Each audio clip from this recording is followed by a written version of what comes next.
maanta booqashadii ugu horeysay oo soo booqday SRRG cusub Mr. James Wan oo ay tahay safarkii ugu horeysay uu ku yimaado Kismayo iyadoo waqti hore ugu dambeysay isbedel badan oo ka arkay waxaan ka wada hadalnay arrimo badan oo soo ka tacsiyay qaraxii maalin dhaweed ka dhacay magaalada Kismayo ay hotel Madiina soo weerareen al-shabaab iyo arrimo badan oo guud ahaan siyaasadda waddanka Soomaaliya meesha maraysa iyo arrinta Jubaland iyo doorashooyinkii arrimo ku saabsan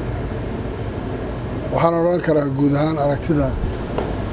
isu dhow aanu ka lahayn qodobadii aanu ka wada hadalnay waxaanu sheegnay Jubaland inayna dhibaato gaar ah oo ay qabta ayna jirin waxa waddankan lagu dhaqi karaa ama ku hoggaansami karaan ay tahay in la ilaaliyo dastuurka waddanka u yaala taasaana ah waxa dadka kala hagi karaya ficlanna aragti isu dhow aanu ka lahayn waanu sheegnay doorashada Jubaland inay waqtigeedii ku dhacayso amnigeeda iyo meesha ka dhacaysa mas'uuliyaddeeda ay reer Jubaland leeyihiin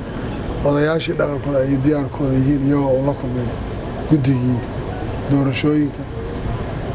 aan filayo inuu مسؤولين بدنا الله عليه قيبة كلا وفتي إذا كم إذا هلا وحكى هلا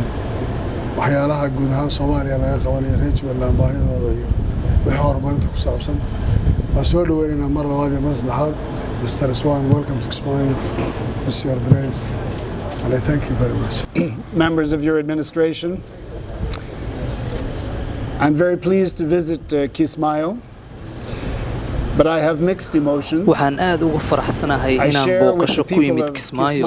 waxaan la qaybsanayaa dadka reer Kismayo iyo kuwa Jubaland dibkii ka dhashay weerarkii argagixisadu fulisay 12 Luulyo 2019 aniga oo ku hadlaya magaca qaramada midoobay ee Soomaaliya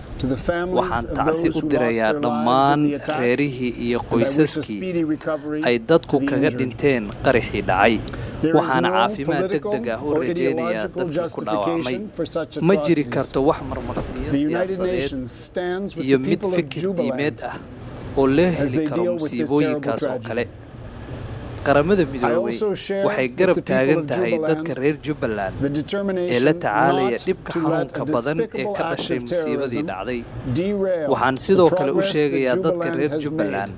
in falalka argagixisadu aysan dib u dhigin horumarkii ay gaareen kuna gaareen dib u heshiisiinta iyo xasiloonida siyaasadeed. My trip to Kismayo today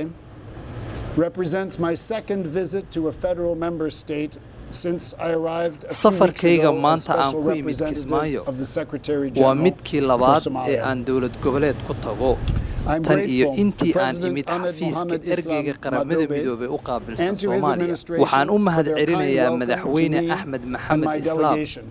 iyo xubnaha maamulkiisa sida wanaagsan ee ay aniga iyo wafdigayga noo soo dhaweeyeen waxaan sidoo kale ku faraxsanahay inaan si lama filaan ah ula kulmay qaar ka mid ah xildhibaanada Jubaland u matala baarlamaanka Soomaaliya oo booqasho ku jooga guryahooda Jubaland aniga iyo madaxweyne Axmed Maxamed Islaam waxaan ka wada hadalnay arrimo dhowr ah oo la xiriira amniga horumarka dhaqaalaha iyo dawladnimada Jubaland waxaan sidoo kale isweydaaranay qorshaha doorashada baarlamaanka Jubaland iyo midda madaxweynenimada Jubaland waxaan hoosta ka xariiqay aragtida beesha caalamka ee ku aadan doorashada Jubaland ee ah in ay doorashadu ku dhacdo rabshad la'aan kuna dhacdo waqtigeedii una dhacdo si faragelin la'aan ah waana inay ahaataa mid xor iyo xalaal ah oo ay ku qancaan dhammaan dadku that this process must take place without violence, on time, and without interference, and that it follow a fair and transparent process broadly acceptable to all. Such a process would enhance prospects for peace, hanaanka noocan ah wuxuu Jubaland iyo gobolkaba u horseedayaa nabad,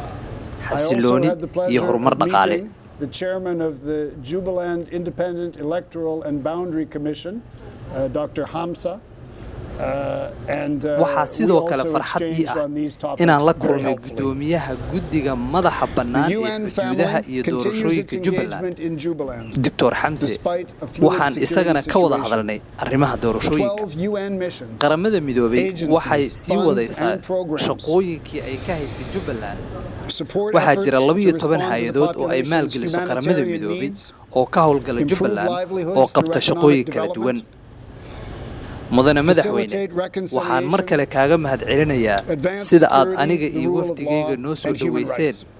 iyo kulankeenii wax ku oolka ahaa waxaan rajaynayaa inaan si dhow madaxda iyo shacabka reer Jubaland ula shaqayn doono muddada aan xafiiska joogo.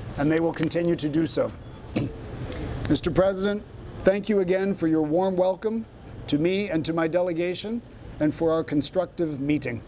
I look forward to a close collaboration with the people and leaders of Jubaland during my tenure.